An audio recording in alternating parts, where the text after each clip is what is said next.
البدع والأهواء، أهل البدع العقائدية وأهل البدع السياسية. نقول بيننا وبينكم السلف، بيننا وبينكم الكتب، كان أحد يقول البدع بيننا وبينكم.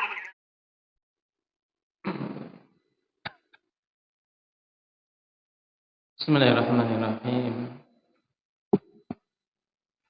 Alhamdulillah hamdan katsiran tayyiban mubarakan fih. Kama yuhibbu rabbuna wa yarallah.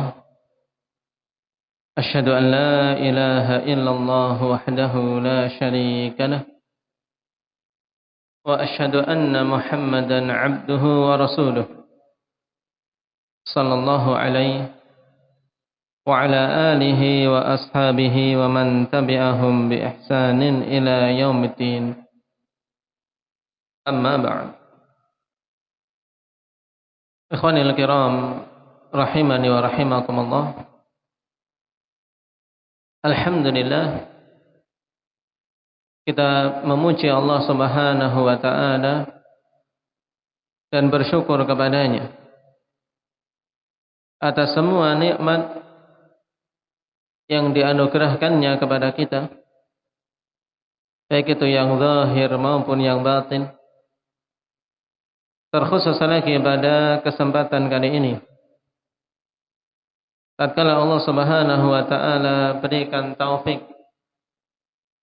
kepada kita semua untuk bisa memakmurkan masjid dari masjid-masjid Allah Subhanahu wa taala dengan majelis ilmu.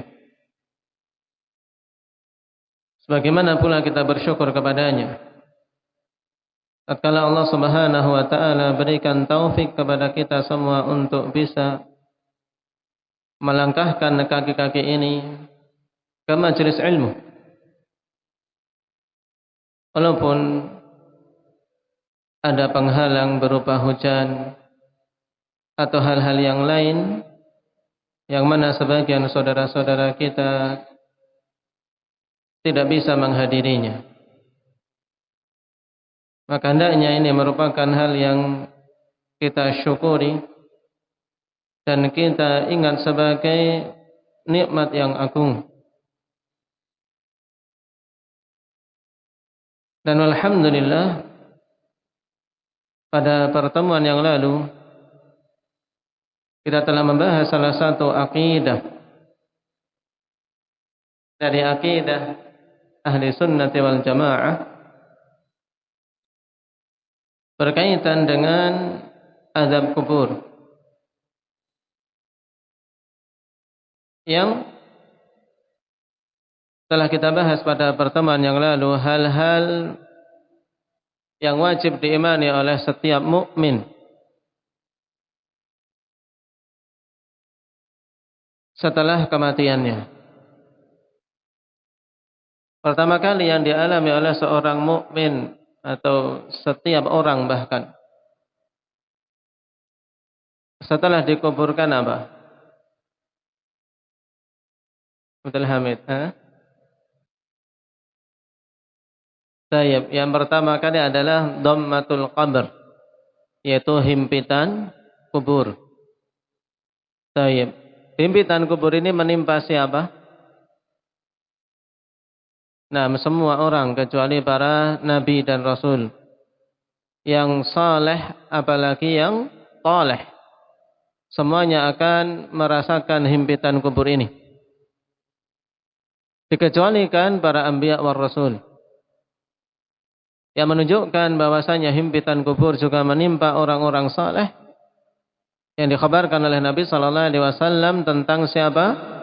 Sahabat siapa yang dia termasuk sahabat yang utama, datang berita bahwasanya dia penghuni surga dalam keadaan dia masih di dunia, tapi mengalami himpitan kubur.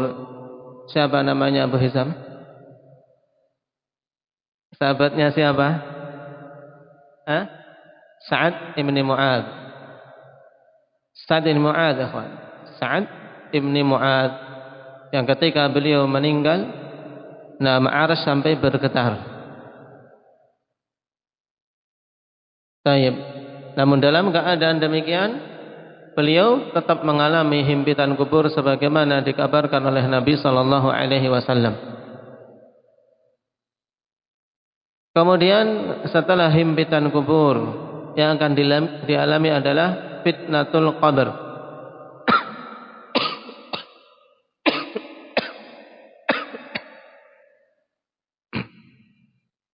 Fitnatul qabr ini adalah pertanyaan yang diajukan oleh dua malaikat. Malaikat siapa dan siapa? Apa duha? Baik, Mungkar dan Nakir, yang bertanya tentang tiga hal pokok. Yang pertanyaan ini juga diajukan kepada umat ini maupun umat terdahulu, dan dikecualikan darinya 4 golongan saja. Siapa yang dikecualikan tersebut? Yang tidak mengalami fitnatul qabr, jadi tidak ditanya di kubur. Siapa yang ingat? Pertama, para anbiya, jelas. Nah, para anbiya tidak akan ditanya. Kenapa? Karena pertanyaannya berkaitan dengan para nabi, keimanan umat terhadap nabinya. Maka tentunya para nabi tidak akan ditanya tentang itu. Kemudian yang kedua apa? Para syuhada. Nah, para syuhada. Karena Nabi SAW mengkhabarkan bahwasanya cukup dengan berkelebatnya pedang di atas kepala mereka itu sebagai ujian. Sudah diuji ketika di dunia, di mana mereka bersabar berada di medan perang, tidak lari. Kemudian yang ketiga, murabit fi sabilillah, yaitu orang-orang yang meninggal dalam keadaan dia berjaga-jaga di jalan Allah Subhanahu wa taala. Nah, kemudian yang keempat, para siddiqin. Walaupun mengenai para siddiqin ini tidak kita dapati nas yang sharih ikhwan menyebutkan mereka dikecualikan, tapi berdasarkan qiyas aulawi, kalau para syuhada dan para murabit saja tidak mengalami fitnatul qabr, maka terlebih lagi para siddiqun yang kedudukannya lebih utama daripada syuhada. Kemudian setelah fitnatul qabr ini, maka masing-masing akan mendapatkan nikmat ataupun azab sesuai dengan amalan yang dia lakukan. Yang tentunya kita memohon kepada Allah Subhanahu wa taala agar Allah Subhanahu wa taala berikan kekokohan kepada kita semua ketika menjalani ujian tersebut, dan juga agar Allah Subhanahu wa taala lindungi kita dari azabul kubur. Dan pada pertemuan malam hari ini akhwani fillah, kita akan masuk pada pembahasan berikutnya, yaitu berkaitan dengan keimanan terhadap al-haud. Qala al-Imam Al-Barbahari rahimahullahu taala, wal imanu bi haudi Rasulillah sallallahu alaihi wasallam wa li kulli nabiyyin haud illa salih an-nabiy sallallahu alaihi wasallam fa inna haudahu dar'u naqatihi. Pada kalimat ini Imam Al-Barbahari rahimahullahu taala ingin menjelaskan secara ringkas kepada kita semua ikhwani fillah bahwasanya di antara akidah ahli sunnati wal jamaah yaitu beriman tentang adanya haud. Yang dimaksud dengan haud ikhwani fillah yaitu telaga dalam bahasa kita secara mudahnya. Naam. Yang dalam istilah yang dimaksud dengan haud adalah al-ma' al-mujtama' al-madhkuru fil ahadits annahu lin-nabi sallallahu alaihi wasallam yaumal qiyamah. yaitu air yang terkumpul yang disebutkan dalam hadis-hadis yang banyak, yang itu adalah diperuntukkan bagi Nabi sallallahu alaihi wasallam pada hari kiamat. Makanya di sini Imam Al-Barbahari rahimahullahu taala katakan wal imanu bihaudhi Rasulillah sallallahu alaihi wasallam, dan beriman dengan adanya telaga Rasulullah sallallahu alaihi wasallam. Ini yang dimaksud dengan haud, telaga Rasul sallallahu alaihi wasallam. Yang telaga tersebut akhwani fillah telah datang banyak sekali hadis mencapai tingkatan mutawatir, yang hadis-hadis tentangnya telah dikumpulkan oleh para immah. Di antaranya Al-Imam Ibnu Katsir rahimahullahu taala dalam An-Nihayah fil Fitan wal Malahim mencapai bid'un wa thalathuna sahabiyan, mencapai 30 sekian sahabat. Jadi 30 lebih sahabat yang meriwayatkan tentang adanya telaga bagi Nabi sallallahu alaihi wasallam. Sehingga hadis yang sifatnya seperti ini, yang dikatakan dengan hadis mutawatir, maka tidak akan mungkin para sahabat yang begitu banyak mereka bersepakat untuk dusta. Oleh karena itulah hadis yang mencapai tingkatan mutawatir itu memiliki tingkatan kekuatan yang sangat. Tingkatan kekuatan yang sangat, yang tidak pantas bagi seorang mukmin meragukan tentang keabsahannya. Dan haud ikhwani fillah yang kita imani tersebut saat ini sudah tercipta, sebagaimana Rasulullah sallallahu alaihi wasallam telah khabarkan dalam hadis yang diriwayatkan oleh Uqbah Ibnu Amir dalam Sahihain, di mana Rasulullah sallallahu alaihi wasallam bersabda, inni faratun lakum wa ana syahidun alaikum wa inni wallah la anzuru ila haudil an. Sungguhnya aku akan menunggu kalian di telaga tersebut, dan aku akan menjadi saksi atas kalian, dan sungguhnya aku demi Allah sungguh saat ini melihat kepada haudku. Ini menunjukkan bahwasanya haud Nabi sallallahu alaihi wasallam sudah tercipta. Dan ketika Nabi sallallahu alaihi wasallam katakan saat itu ketika berada di hadapan para sahabat radhiyallahu alaihim, beliau mengatakannya sambil melihat kepada haud beliau. Dan dalam hadis yang lain Rasulullah sallallahu alaihi wasallam khabarkan tentang letak haud Nabi sallallahu alaihi wasallam, bahwasanya haud Nabi sallallahu alaihi wasallam di atas mimbar beliau, atau bahwasanya mimbar beliau itu di atas haud Nabi sallallahu alaihi wasallam. Dari seletak berarti sangat erat kaitannya dengan mimbar Nabi sallallahu alaihi wasallam. Sebagaimana dalam hadis Abi Hurairah radhiyallahu anhu dalam Sahihain juga Rasulullah sallallahu alaihi wasallam katakan, ma baina baiti wa mimbari raudhatun min riyadil jannah wa mimbari ala haudhi. Tempat antara rumahku dan mimbarku adalah raudhah, adalah taman dari taman-taman surga, yang saat ini dikenal dengan raudhah yang ada di Masjid Nabawi. Yang manusia setiap ziarah ke Masjid Nabi sallallahu alaihi wasallam tersebut sangat berkeinginan untuk bisa masuk ke raudhah. Karena hadis ini Nabi sallallahu alaihi wasallam mengatakan, ma baina baiti wa mimbari raudhatun min riyadil jannah, adalah taman dari taman-taman surga. Kemudian Nabi katakan, wa mimbari ala haudhi, dan mimbarku di atas haudku. Ini menunjukkan bahwasanya haud telah ada, dan mimbar Nabi sallallahu alaihi wasallam di atas haud Rasulullah sallallahu alaihi wasallam.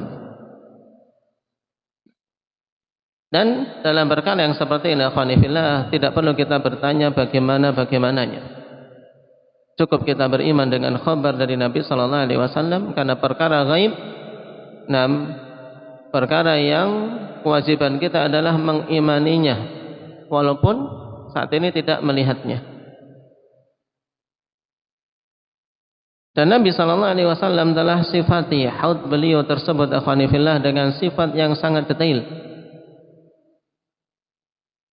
Di antaranya dalam hadis Abdullah bin Amr bin Al-As radhiyallahu anhuma yang dikeluarkan oleh Imam Bukhari dan Muslim, di mana Rasulullah sallallahu alaihi wasallam mengatakan, haudhi masiratu syahrin ma'uhu abyadu minal laban wa rihuhu atyabu minal misk wa kizanuhu kanujumis sama man syariba minha fala yadhma'u abada. Pada hadis ini terkumpul beberapa sifat untuk haud Nabi sallallahu alaihi wasallam. Kata beliau, haudhi masiratu syahrin. Haudku itu panjangnya sejarah perjalanan 1 bulan. Dan dalam riwayat yang lain, Rasulullah sallallahu alaihi wasallam telah katakan bahwasanya antara panjang dan lebarnya sama. Berarti panjangnya perjalanan 1 bulan, lebarnya juga perjalanan 1 bulan. Ini sifat yang pertama. Dan kalau kita perhatikan, akhwanifillah, hadis-hadis tentang penetapan haud, Rasulullah sallallahu alaihi wasallam katakan kepada para sahabat ketika menjelaskan tentang luasnya haud ini dengan ungkapan yang berbeda-beda. Dengan ungkapan yang berbeda-beda. Terkadang beliau ungkapkan, inna qadra haudhi kama baina Ailah wa San'a minal Yaman, yaitu luasnya haudku seperti jarak antara negeri Ailah sampai San'a. Dan terkadang juga menyebutkan tempat-tempat yang lain sesuai dengan tempat yang dipahami oleh para sahabat yang diajak bicara. Yang intinya adalah untuk menggambarkan betapa luasnya haud tersebut. Betapa luasnya haud tersebut. Oleh karena itulah para ulama mengatakan bahwasanya hadis-hadis yang berbeda-beda lafadznya ini tidak dikatakan saling bertentangan. Kenapa? Karena datang dari riwayat yang berbeda-beda dan pada kisah yang berbeda-beda juga. Tidak dalam satu waktu. Makanya dikumpulkan dari riwayat-riwayat tersebut, intinya bahwasanya Nabi sallallahu alaihi wasallam ingin menggambarkan kepada para sahabat dengan hal yang dipahami oleh mereka bahwa haud beliau itu sangat luas. Dan sifat yang paling pokok dari hadis tersebut menunjukkan bahwasanya bentuknya berarti persegi, yaitu antara panjang dan lebarnya sama sejarah perjalanan 1 bulan. Sifat yang kedua, ma'uhu abyadu minal laban. Airnya lebih putih daripada susu. Sifat yang ketiga, warihuhu atyabu minal misk. Dan baunya lebih harum daripada misik, minyak wangi yang paling harum. Yang mungkin untuk saat ini, akhwanifillah, kita untuk mendapatkan yang asli sangat sulit. Kenapa? Karena misik itu asalnya adalah dari darah kijang, ya, dari darah kijang. Adapun misik-misik yang ada saat ini paling ya misik-misik buatan. Nah, untuk air dari haud tersebut, dari telaga Nabi sallallahu alaihi wasallam itu, dari sisi baunya lebih harum daripada minyak wangi misik. Wa kizanuhu kanujumis sama.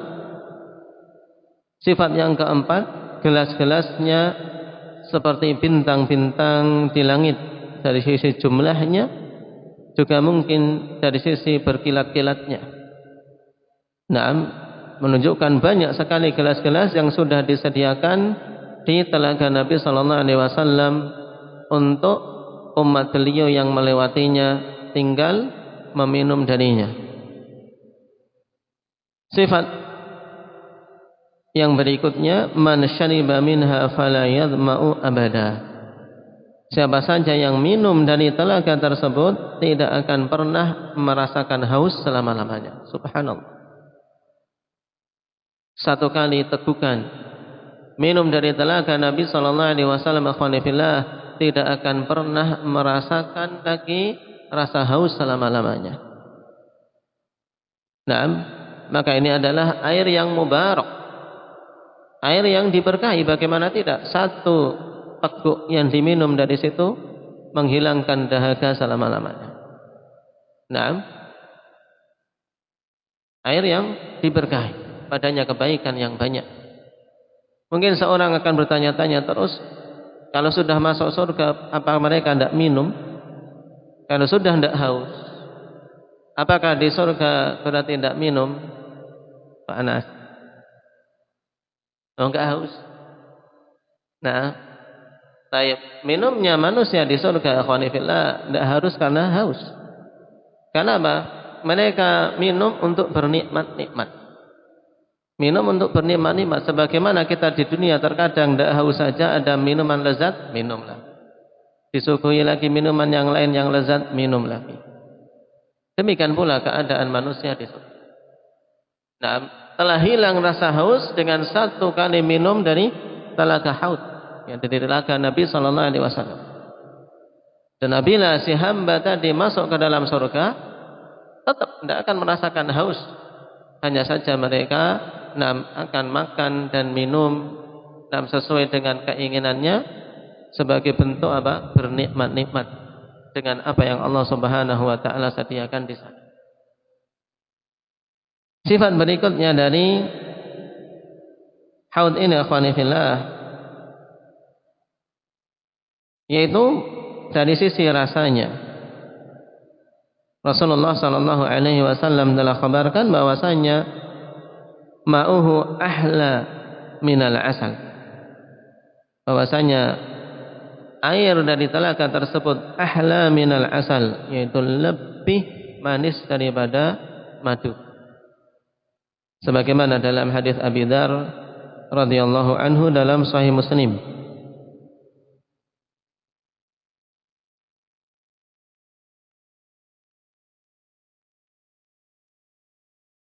Ini 6 sifat yang Rasulullah sallallahu alaihi wasallam sebutkan tentang haud beliau. Kemudian dalam hadis yang lain beliau menyebutkan tentang asal dari air tersebut, yaitu dalam hadis Thauban yang dikeluarkan oleh Imam Muslim. Rasulullah sallallahu alaihi wasallam kabarkan kepada kita bahwasanya asal dari air haud tersebut yaitu dari Kautsar yang ada di dalam surga. Rasulullah sallallahu alaihi wasallam katakan dalam hadis Thauban, yaghuttu fihi mizabani yamuddanihi minal jannah ahaduhuma min dhahab wal akhar min warik.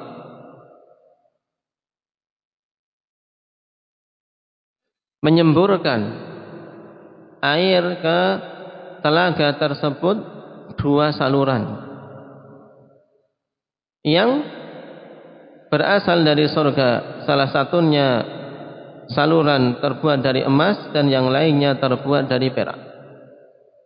Jadi ada saluran dari surga yang mengalirkan air dari telaga Kautsar, akhwanifillah, atau dari sungai Kautsar ke haud Nabi sallallahu alaihi wasallam yang ada di luar surga. Oleh karena itulah pada sebagian hadis terkadang Nabi sallallahu alaihi wasallam menamakan dengan Kautsar. Kenapa? Karena sumber air dari haud tersebut berasal dari mana? Dari Kautsar yang ada di dalam surga. Dengan adanya 2 saluran tersebut yang mengalirkan air dari dalam surga menuju ke haud Nabi sallallahu alaihi wasallam. Dan di sini kita ketahui juga ikhwani fillah bahwasanya haud letaknya di luar surga. Dan terjadi khilaf manusia ketika melewati haud Nabi sallallahu alaihi wasallam. Apakah setelah melewati tahapan mizan, demikian pula tahapan sirat, ataukah sebelum itu semua? Imam Al-Qurtubi rahimahullah ta'ala tegaskan bahwasanya yang rajih bahwasanya haud akan dilewati oleh manusia sebelum mereka melewati tahapan mizan maupun sirat. Sehingga ketika mereka telah beranjak dari arasatil qiyamah, dari padang mahsyar, di saat mereka saat itu sangat haus, setelah berdiri begitu lama dengan keringat masing-masing dan matahari yang didekatkan dengan jarak 1 mil, masing-masing merasakan panas dan merasakan kepayahan di situ. Yauma yaqumun nasu li rabbil alamin, pada hari di mana semua manusia berdiri menghadap Allah Subhanahu wa taala. Masing-masing merasakan kesusahan dan kepayahan. Dan tentunya di antara yang paling berat saat itu adalah rasa haus. Dan Allah Subhanahu wa taala berikan kemuliaan kepada umat Muhammad sallallahu alaihi wasallam setelah selesai dari tahapan qiyam, tahapan berdiri di padang mahsyar, dan Allah Subhanahu wa taala tetapkan keputusan, maka mereka kemudian beranjak ke haud sebelum ke tahapan mizan. Jadi disitulah mereka akan meminum dari telaga Nabi sallallahu alaihi wasallam setelah merasakan haus yang sangat. Sehingga itu merupakan nikmat yang besar yang Allah Subhanahu wa taala berikan kepada umat Muhammad sallallahu alaihi wasallam.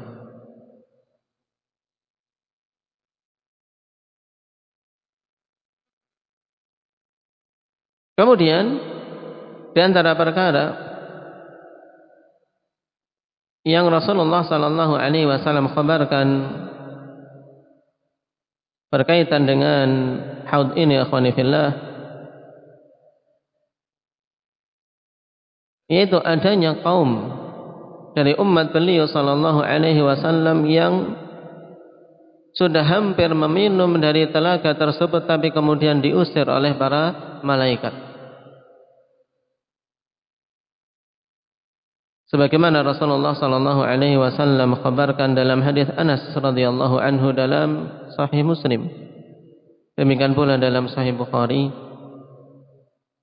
Rasulullah sallallahu alaihi wasallam bersabda, "La yaridanna 'alayya nasun min ashabi al-haud hatta 'araftuhum ukhtuliju duni fa aqulu ashabi fa yaqulu la tadri ma ahdathu ba'da."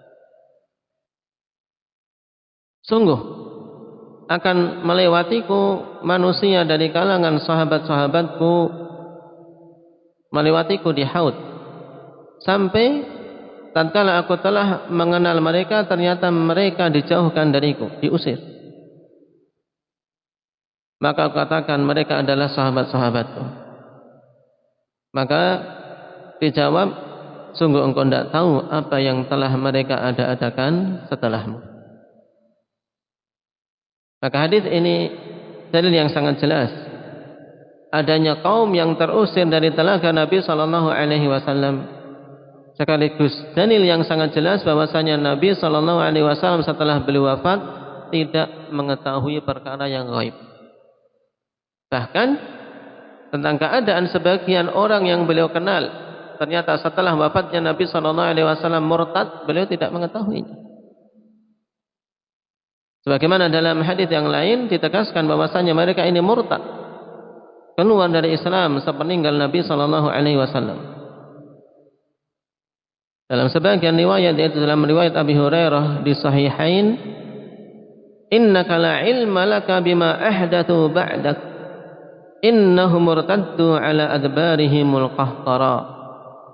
Sungguhnya engkau tidak memiliki ilmu dengan apa-apa yang mereka ada-adakan setelahmu, sungguhnya mereka itu telah murtad, kembali ke belakang mereka, kembali ke belakang menuju kepada agama kekufuran setelah mereka dimuliakan dengan Islam. Dan telah kita ketahui ikhwani fillah dalam sirah Nabi sallallahu alaihi wasallam, setelah Nabi kita Muhammad sallallahu alaihi wasallam wafat, banyak kaum yang murtad dari mereka-mereka yang baru masuk ke dalam Islam, yang belum kokoh keislamannya, belum kokoh keimanannya, sehingga diperangi oleh Abu Bakar As-Siddiq radhiyallahu anhu, sampai-sampai dinamakan hari tersebut dengan Yaumur Riddah, hari kemurtadan, yang Abu Bakar As-Siddiq radhiyallahu anhu dengan kekokohan beliau, dan keilmuan beliau memerangi mereka-mereka yang murtad tersebut.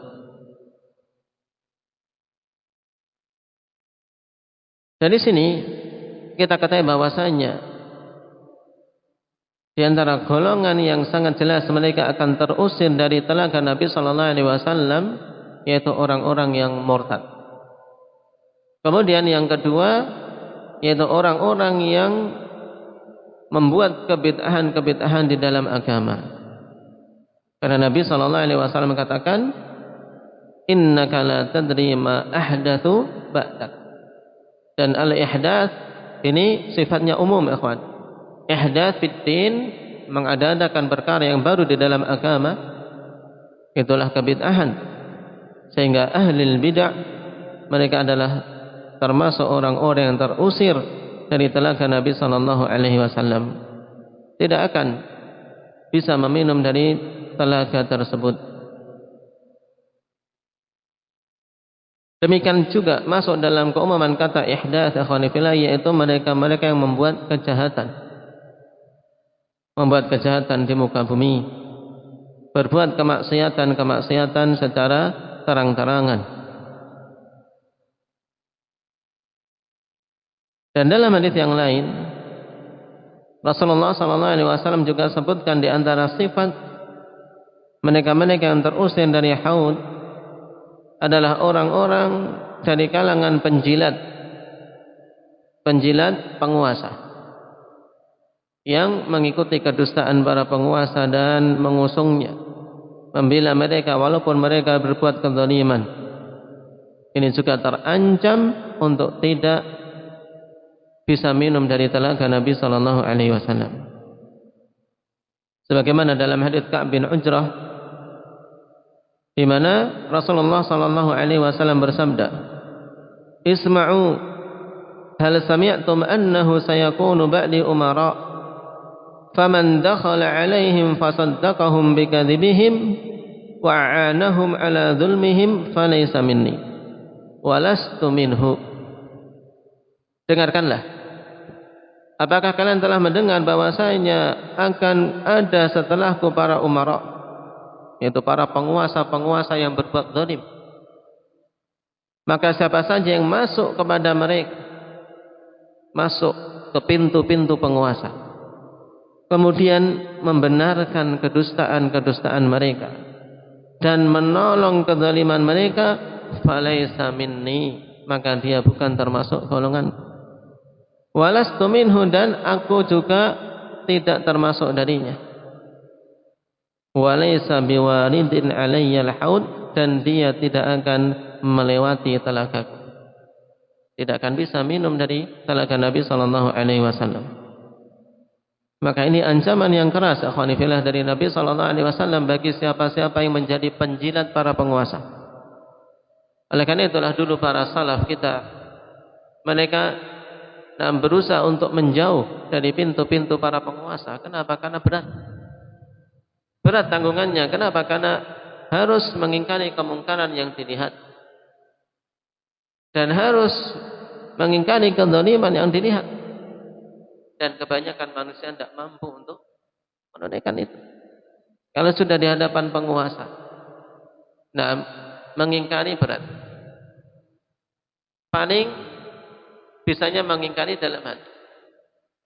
Itu mungkin sehari, 2 hari, 3 hari, dengan banyaknya pemberian-pemberian yang masuk akhirnya lama-kelamaan menjadi ridho.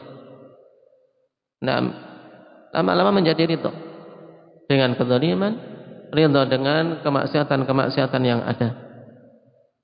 Maka keselamatan hati akhwani fillah dan keselamatan agama tidak ada bandingannya. Oleh karena itulah Nabi sallallahu alaihi wasallam bimbingkan setelahnya,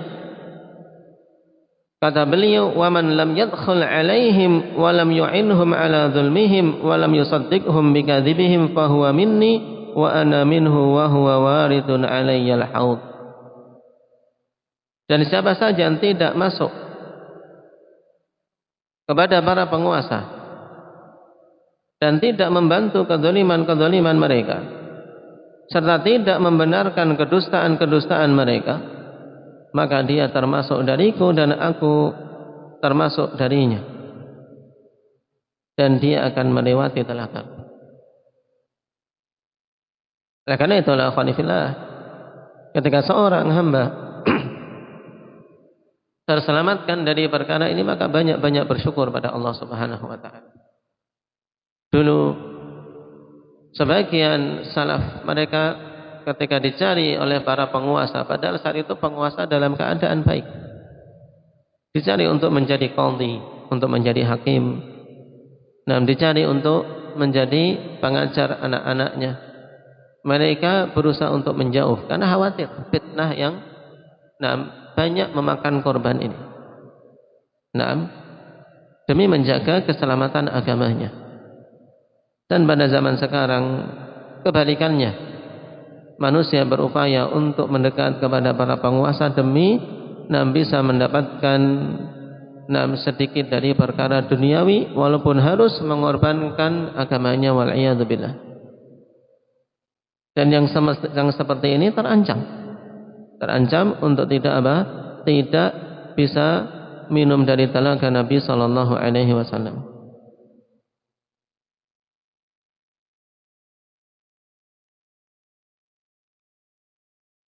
Dikatakan oleh Imam Al-Qurtubi rahimahullah taala, dalam kitab beliau At-Tadhkirah, sebagai kesimpulan dari golongan-golongan yang tidak bisa minum dari telaga Nabi sallallahu alaihi wasallam, kata beliau, fa kullu man irtadda an dinillah aw ahdatha fihi ma la yardahu Allah wa lam ya'dhan bihi Allah fa huwa minal matrudin anil haud al mub'adin anhu. Siapa saja atau setiap orang yang dia murtad dari agama Allah atau mengada-adakan kebid'ahan di dalam agama ini yang tidak Allah ridai dan tidak Allah izinkan, maka dia termasuk orang-orang yang terusir dari telaga Nabi sallallahu alaihi wasallam dan terjauhkan darinya. Wa ashadduhum tardan man khalafa jama'atal muslimin wa faraqa sabilahum kal khawarij ala ikhtilafi firaqiha. Dan yang paling keras terusirnya yaitu golongan yang menyelisih jamaah kaum muslimin dan menyelisih jalan mereka, seperti orang-orang khawarij bersama dengan berbagai macam jenisnya, tingkatan-tingkatan khawarij, pecahan-pecahannya. Demikian pula rawafid, demikian pula mu'tazilah. Fahaula'i kulluhum mubaddalun, fahaula'i kulluhum mubaddilun. Mereka semua ini adalah orang-orang yang mengubah-ubah agama. Ini ahlul bid'ah wal ahwa. Dan selain itu juga karena mereka tidak beriman. Orang-orang khawarij dan orang-orang mu'tazilah, mereka di antara golongan yang tidak beriman tentang adanya haud. Makanya di antara tujuan Imam Al-Barbahari rahimahullah ta'ala sebutkan ini adalah untuk membantah golongan tersebut, ya, tidak beriman tentang adanya telaga Nabi sallallahu alaihi wasallam, sehingga pantas yang tidak beriman untuk tidak bisa meminum darinya. Kemudian kata beliau, wa kadzalika adh-dhalamah al-musrifuna fil jawri wadh-dhulm. Demikian pula orang-orang zalim yang berlebih-lebihan dalam kejahatan dan kezalimannya. wa tatmisil haqqi wa qatli ahli, dan juga dalam meredupkan dan mematikan cahaya kebenaran serta membunuhi para pengusung kebenaran. Naam, ini masuk dalam deretan orang-orang yang terusir dari telaga Nabi sallallahu alaihi wasallam. Naam, wal mu'linuna bil kaba'ir al mustakhfuna bil ma'asi, dan orang-orang yang secara terang-terangan melakukan dosa-dosa besar.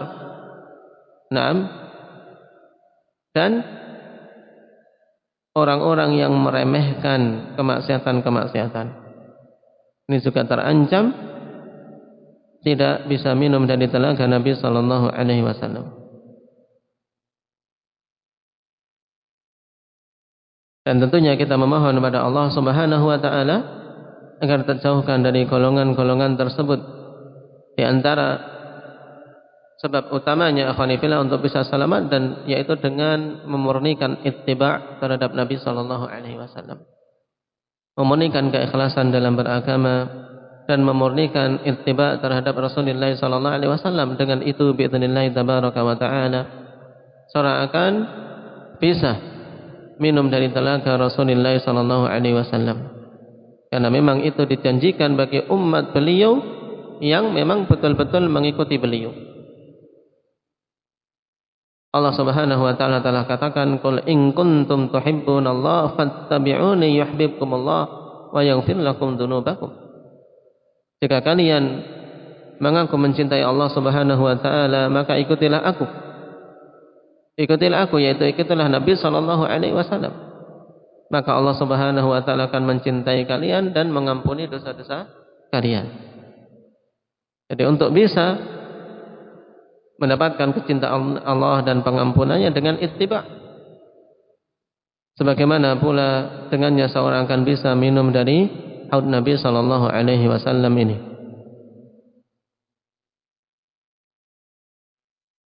Kemudian Imam Al-Barbahari rahimahullahu taala dalam kalimatnya tadi mengatakan, walikulli nabiyyin haud, dan setiap nabi memiliki haud. Untuk perkara ini akhwani fillah, memang telah datang beberapa riwayat yang menetapkan bahwasanya likulli nabiyyin haud, setiap nabi itu memiliki haud. Akan tapi semua riwayat-riwayat tersebut tidak kosong dari kelemahan. Dan riwayat yang paling bagus adalah dari jalan Mursal Hasan Al-Basri. Dan telah kita ketahui bersama bahwasanya riwayat Mursal Hasan Al-Basri ini adalah riwayat mursal yang paling lemah.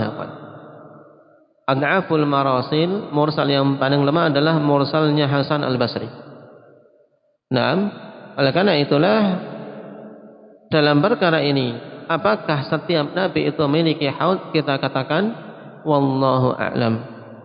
Karena itu adalah perkara ghaib yang kita tidak bisa menetapkannya kecuali dengan dalil yang sahih. Sebagaimana pula kita tidak meniadakannya kecuali dengan dalil yang sahih pula.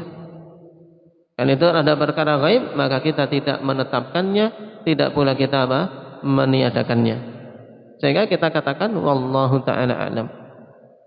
Naam, kita tidak memiliki ilmu tentangnya, tapi yang jelas, naam, yang datang dalam dalil yang banyak bahwasanya yang menjadi salah satu keutamaan Nabi kita Muhammad sallallahu alaihi wasallam adalah bahwasanya beliau memiliki haud dengan sifat yang sangat detail yang beliau sallallahu alaihi wasallam sebutkan kepada kita dan telah kita bahas tadi.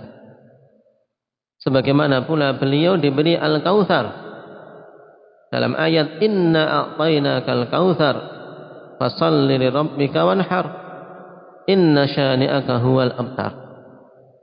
Al-Kautsar ini merupakan kekhususan bagi Nabi kita Muhammad sallallahu alaihi wasallam. Naam, sebuah sungai ikhwan, naam, yang ada di surga. Nabi sallallahu alaihi wasallam ketika turun ayat tersebut, dan membacakan kepada para sahabat, kemudian mengatakan, "Atadruna mal kautsar?" Tahukah kalian apa itu kautsar? Faqulna Allahu wa rasuluhu a'lam.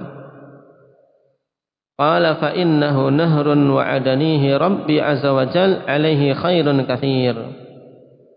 Sungguhnya itu adalah sungai yang telah dijanjikan oleh Rabbku kepadaku dan padanya kebaikan yang banyak.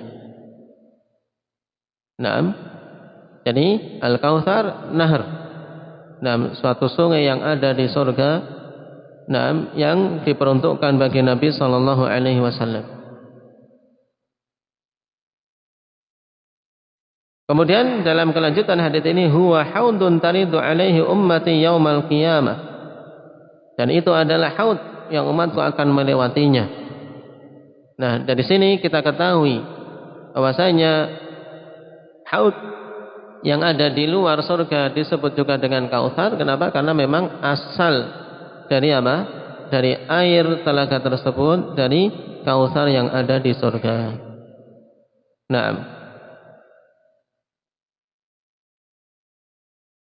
jadi berkaitan dengan apakah setiap nabi memiliki haud, maka kita katakan wallahu ta'ala alam.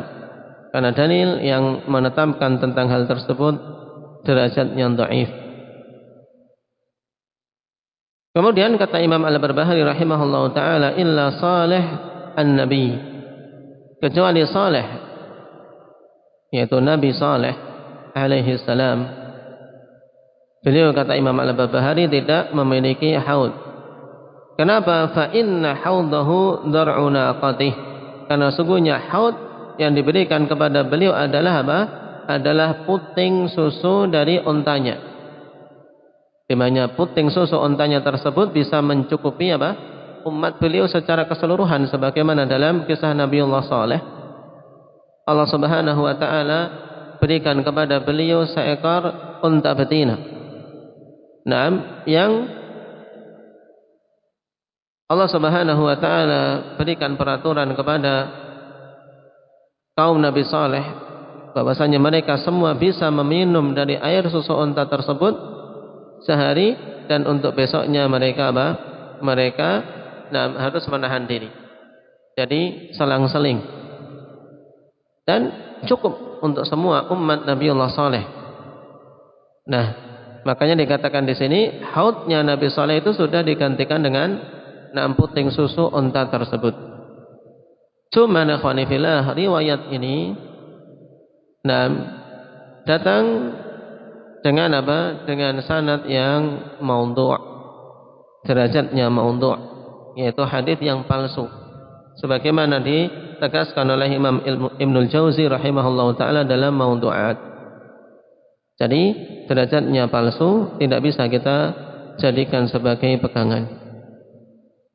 Makanya dari ketiga kalimat yang dipaparkan oleh Imam Al-Barbahari rahimahullahu taala dalam bab ini, ya kawan, yang jelas kita yakini adalah kalimat yang pertama, yaitu al-iman bihaudi Rasulillah sallallahu alaihi wasallam, dengan sifat-sifat yang telah disebutkan tadi.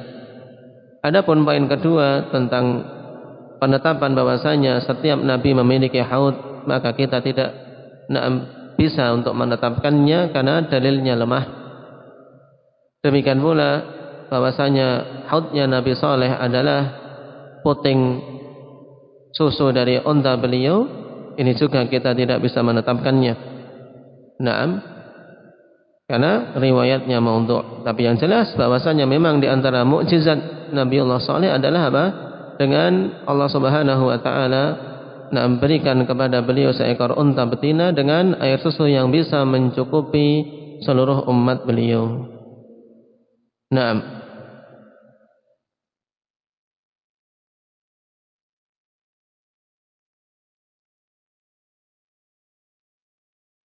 Tayyib.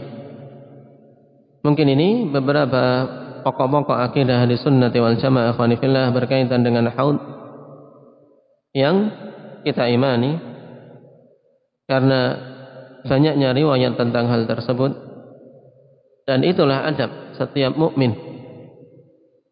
Di antara adab seorang mukmin kepada Allah Subhanahu wa taala khanifillah, yaitu al-iman bi khabari,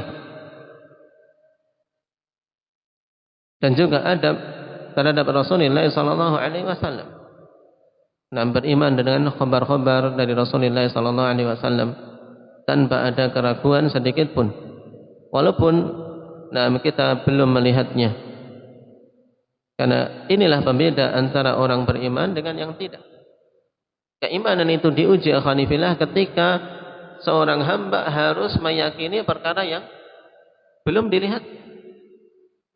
Kalau seandainya semua itu baru diyakini kalau sudah melihat, sudah nyata di depan mata, maka tidak akan ada perbedaan antara mukmin dan kafir. Penguji keimanan akhanifillah yaitu dengan perkara-perkara yang gaib. Maka yang diantara sifat pokok orang-orang yang bertakwa yaitu alladzina yu'minuna bil ghaib, orang-orang yang beriman dengan perkara-perkara yang gaib. Sehingga kapan saja datang berita dari Allah atau berita dari Rasulullah sallallahu alaihi wasallam dengan riwayat-riwayat yang sahih, maka kewajiban kita adalah untuk beriman dengan sepenuh keyakinan. Dengan sepenuh keyakinan. Perhatikan